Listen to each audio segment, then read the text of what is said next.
and welcome to Diary of a Therapist. This is something I'm doing, to be honest, largely for myself, because one of the regular metaphors that I use when working with people is driving. And you wouldn't set off without glancing in your rearview mirror to make sure it's safe, to see what's behind you before you move forward. And that is also a great metaphor as you end a week and I'm starting thinking about planning next week, is to just glance behind what's gone on that I can use from the past that means next week is going to be even better. And also, if it helps others to get a bit better of an understanding of what does a hypnotherapist, what does an anxiety specialist actually do, and it helps them, then that's just a bonus too. So this week has actually been a really busy week. I worked with someone on smoking cessation. It's not something I tend to do very much, and people need to convince me that they want to give up. But when they have a strong enough purpose, hypnotherapy is really, really effective. And I've developed a process that can really help someone to quit that nicotine habit once and for all in a relatively short period of time. I've also been working with someone, a teenager, who has extreme anxiety, meaning that they attended very little of secondary school and had to be homeschooled. They are making phenomenal steps forward, just little incremental steps that's building their development and confidence to keep stepping out the comfort zone into the fear zone and into then the subsequent learning zone. And they have a phenomenal talent in animation, and they're documenting the steps that they're taking. And I had a quick peek at what they've done so far this week, and it's stunning, brought me to tears. And I hope that one day that may even be something that becomes in the public domain, because I think it really would inspire many others, whether that's teenagers or adults who have found themselves in a very, very anxious and lonely state, to have the confidence to come back out and realise that there really is a life for them too. I've worked with someone with an acute form of anxiety. We often call that a phobia. And theirs was interesting in that it was a very specific one related not just to eating out, but eating out in a romantic situation.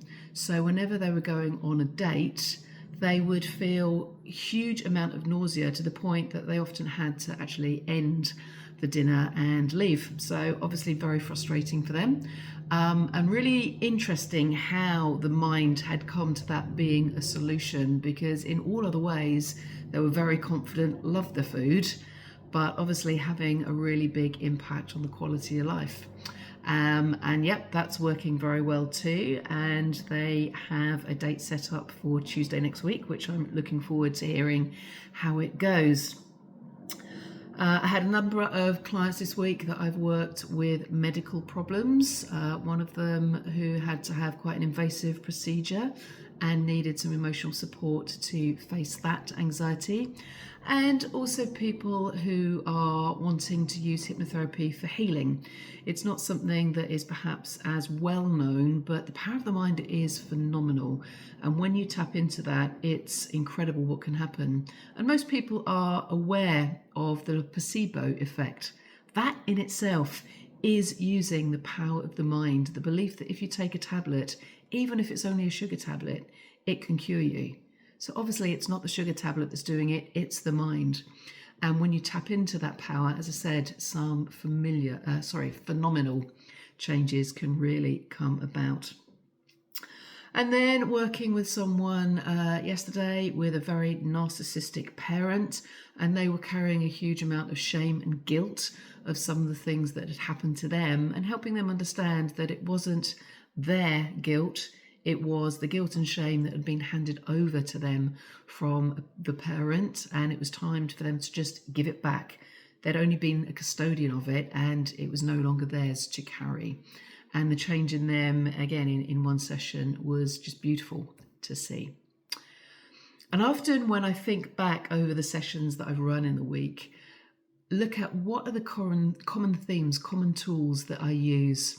And something that I'm aware of this week is talking to people about how anxiety and excitement are very, very similar emotions. How they feel in our body, the butterflies in the tummy, the racing heart, the sweaty palms, are very common to both emotions, but we often interpret it as anxiety.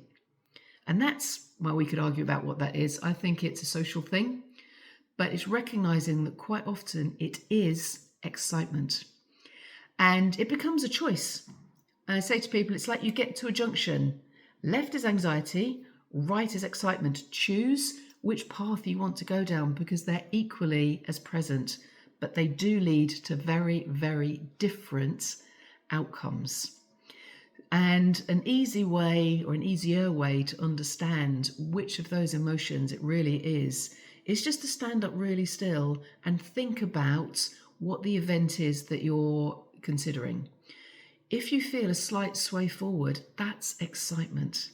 If your whole body is going, oh, I don't want to do this, that's anxiety. And sometimes it can be really, really subtle. But the message that I give to all of those clients I've spoken to today, and I'd love to share with you today as well, is when you feel those physical feelings, don't just assume it's anxiety. Check in with yourself. Could it be that you're actually excited and you're about to go on an adventure? And when you position it in that way, your experience is going to be very, very different. So thanks for listening to another episode and of the I can't even speak, it's Friday, it's light, I'm tired. Thank you for listening to the last episode of Diary of a Hypnotherapist. I hope you've learned something from it. I hope you've gained something from it. I've certainly gained something by sharing and reflecting. And I'm going to be now looking forward and setting off to plan for my next week. Wishing you a wonderful weekend in the meantime. Bye-bye for now.